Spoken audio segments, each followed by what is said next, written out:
Hello everyone and welcome back to my weekly Twin Peaks wrap-up, recap, rewrap, yeah, sure, whatever it's called. Yes, let's talk about part 6 of Twin Peaks The Return.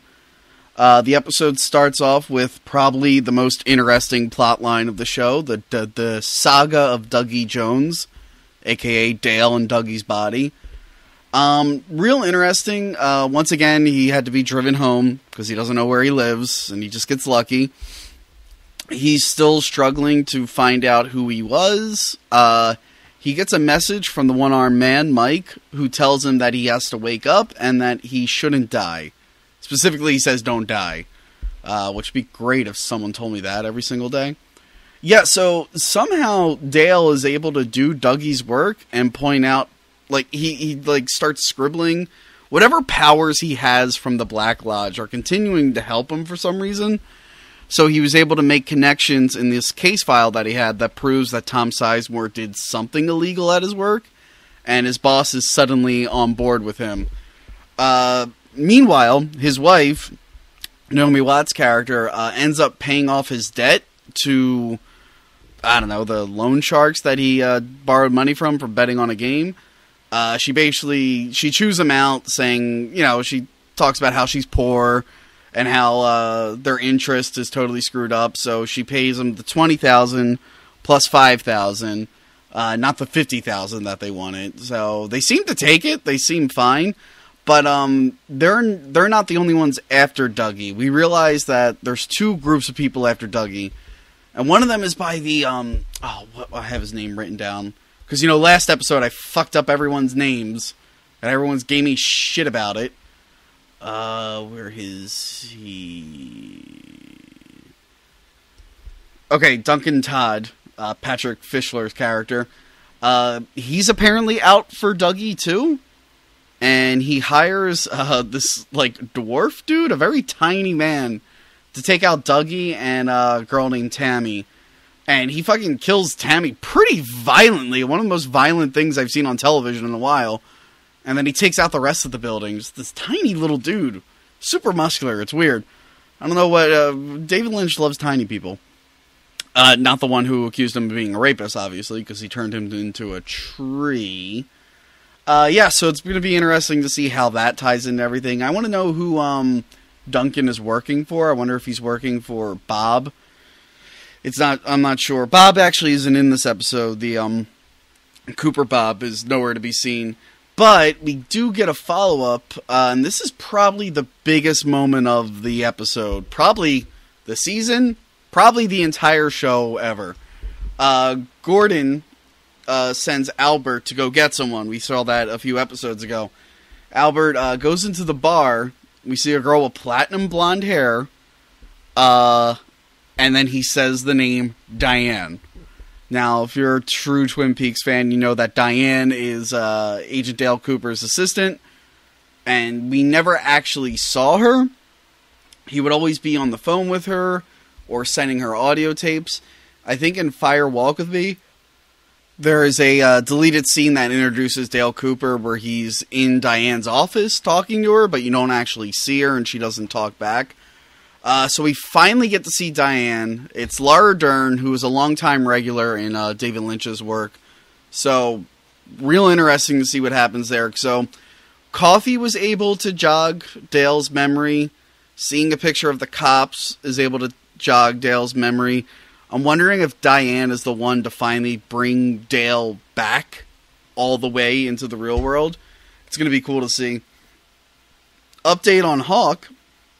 Hawk drops a Indian head quarter in the bathroom, and then he sees that the door is made out of some company that has an Indian name.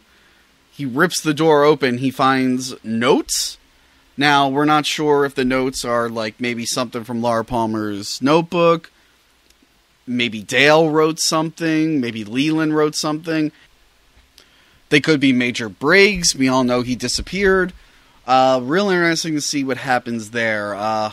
So many plot lines going on in the show, by the way. I'm getting, like, kind of lost. I know people think the original Twin Peaks was confusing, but holy shit, this season, it's just all over the goddamn place. The fucking plotline I hate the most is this new Horn. What's his name? Richard Horn, the fucking rapey guy from the last episode. He meets up with Red. I think his name is Red, right? Let me double check, because someone will be like, his name is Green. Yes, Red. He's gonna run drugs for Red. And this fucking Richard Horn guy has the most punchable face I've ever seen in my entire life. Like, I'm hoping that's like an effect or something, because I feel bad for that actor. He's dealing with Red, who's a magician. He was able to do some weird coin trick where he made the coin suspend in air, had it come out of Richard's mouth, and then teleport into his hand. Not sure what the point of that was. That was weird. But afterwards, we actually get to see Harry Dean Stanton's character from Twin Peaks Fire Walk with Me. He's leaving his trailer park in the town from Fire Walk. I forget the name of the town, sorry. But it was like a bizarro Twin Peaks. It was like the shitty version of Twin Peaks. He leaves the trailer park to go into Twin Peaks to get a cup of coffee, I guess. He sees a mother playing with her son. And sure enough, fucking Richard Horn just runs over the kid and murders him. And then we see Harry Dean Stanton notice, like, an aura leaving the kid's body and going into the air. And then it pans over to a bunch of electrical wires buzzing. Because, as we know, the spirits are somehow linked to electricity. We're not sure why. Not sure what that kid's spirit had to do with anything. But again, another really violent scene in this show. And it comes after, like, a really nice scene in the diner. So yeah, everything's still a little interesting. Not quite as engaged as I was the last few episodes, other than the Diane thing, which adds a whole new level. I really like to start getting some answers, or at least more interesting scenes. There hasn't been anything really scary for a while. I kind of miss how scary those first few episodes were. I really want to know what Bob's plan is. There was a big cliffhanger in the last episode where he dialed a number and then a box turned into a rock, and I sound like a crazy person talking about this. But I want to know what's going on there. I want to know when Dale's going to come back. I want to know if the Mike, the one-armed man, is going to be able to take care of the Black Lodge. I have no idea what the fuck is going on, guys. What was that faceless monster in a box? What is anything? Who's the homeless ghost? Oh, how are all these murders tied together? Ugh. I know we're only 6 episodes in. There's going to be like 18 episodes total, but I'm starting to ask a lot of questions. I guess they're going to investigate Richard Horn murdering the kid with his car. There's still no Audrey Horn.